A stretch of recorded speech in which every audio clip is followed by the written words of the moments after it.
संपूर्ण भारत देश हा सध्या कोरोना या जीवघेण्या आजाराविषयी लढा देत असून संपूर्ण भारतभरात कोरोना आजाराच्या प्रतिबंधासाठी विविध उपाययोजना राबवल्या जात आहे।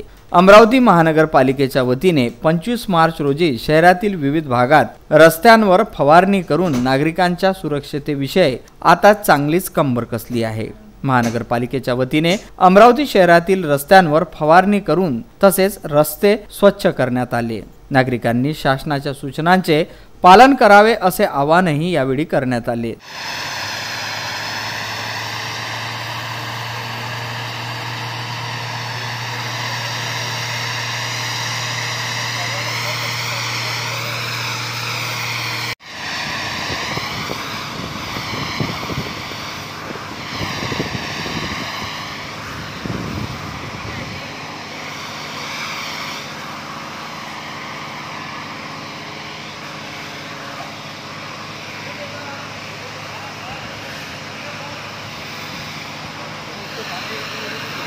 तसेच आता ही रस्त्यावर फवारणी अशीच अविरतपणे चालू राहणार असून संपूर्ण शहरभर ही फवारणी केल्या जाईल अशी माहिती प्रशासनाच्या वतीने विदर्भ न्यूजला देण्यात आली। विदर्भ न्यूज करिता शफीक अहमद।